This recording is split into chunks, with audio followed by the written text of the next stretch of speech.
Well, good evening again. Yeah, sorry for the delays earlier. Um, it's part 6 of the 12-part 2016 Kane opponent video series, live tonight, live on Periscope. The opponent we're going to talk about in this part is the North Carolina Tar Heels, our opponent on October 15th at Sun Life Stadium. Now let's talk about Carolina. You know, they were 11-1 last year. They were a team that was a bad half away against South Carolina back in the opener from really reaching the college football playoff or being in that position to maybe get into the college football playoff.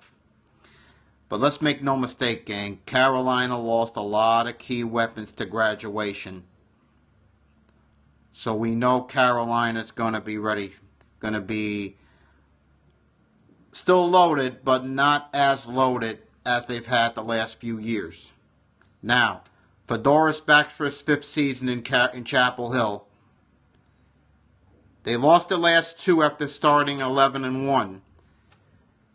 They played Clemson tough in Charlotte in the ACC title game. They lost by 8, and then they lost in the Russell Athletic Bowl to Baylor, who has really taken a beating in the off season, but that's another topic for another episode.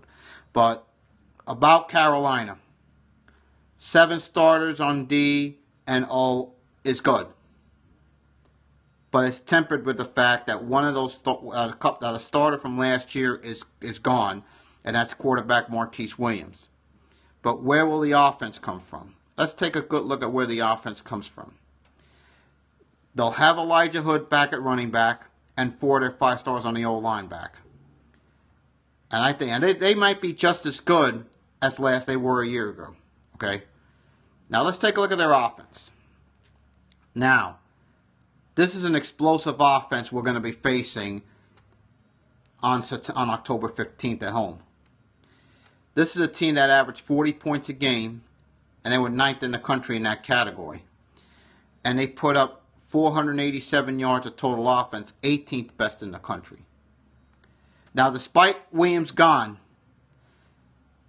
there's no reason to think Carolina's offense won't drop off. They do have Mitch Trubisky coming back. He was their dual threat quarterback in 2013 and Larry Fedora's first big recruit when he came to Chapel Hill.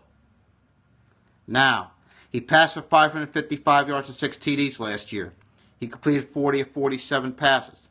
Now, Hood returns as an all-conference running back, and he could put up even better numbers with Trubisky in place this year.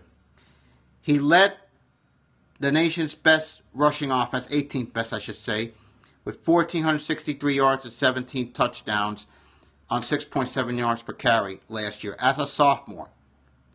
That's a little scary thought right there. The receiving corps loses Quinshaw Davis, but they get Matt Hollins, Ryan Switzer, and Bug Howard back. And their leading receiver was Hollins, who had 745 yards and 8 touchdowns. And Switzer was right behind him with 697 and 6 touchdowns, and Howard was 4th with 488 yards and 4 touchdowns. But they have a real tight end that their coaching staff is very excited about, and that's sophomore tight end Brandon Fritz. He caught 16 passes for 203 yards and 4 touchdowns as a freshman. But let me tell you something.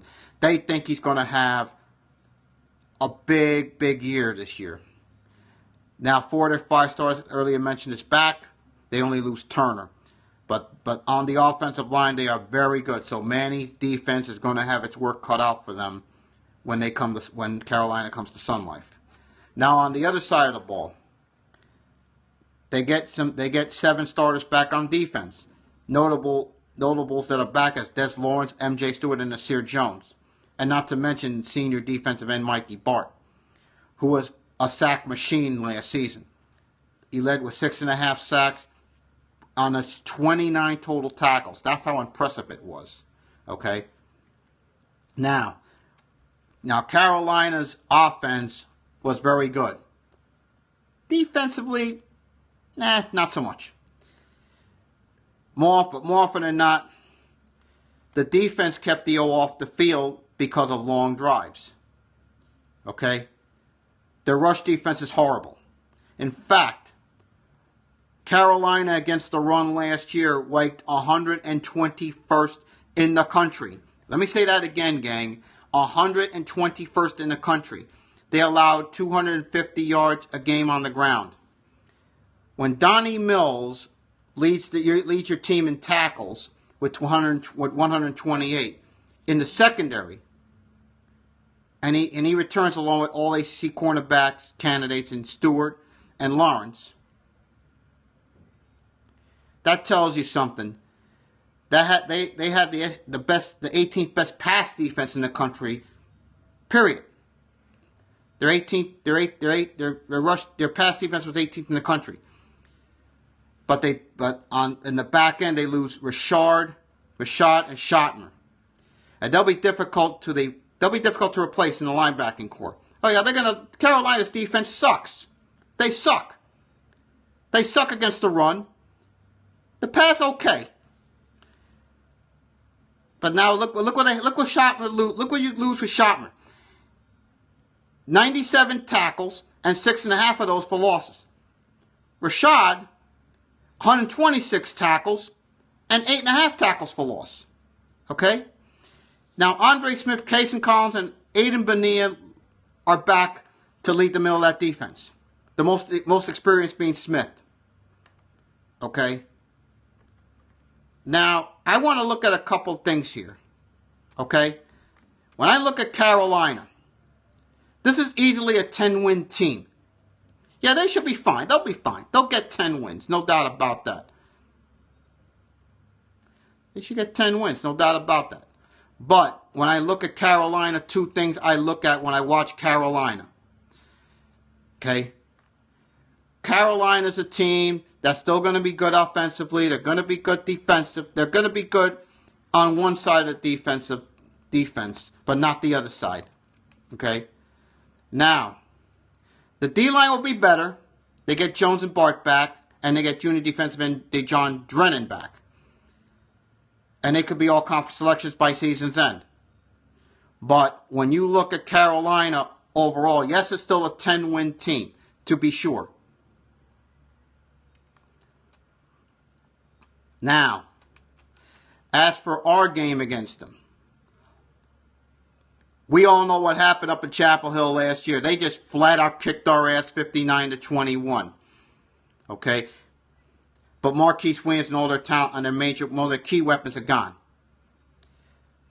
This game proved that why we need a big name coach. And we got that with Rick. It's a week after the FSU game. I suspect a big win against FSU. Yeah, by the way, I'm in PR talking about football because I'm on vacation. Just so you know, get that little disclaimer out of the way. Oh, somebody does care. So you don't care, get off my page. That easy. Now, we lead the series 9-8. I say the winner of this game wins the Coastal. The winner of this game wins the Coastal. We lead 9-8.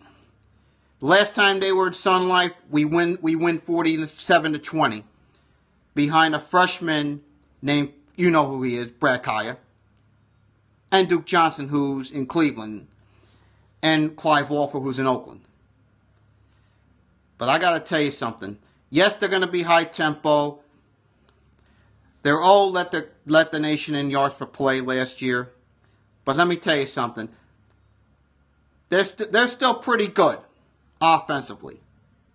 And I think now with Manny running the defense and Killer K running our D-line, you're going to see Chad and AQM have big gains against Carolina.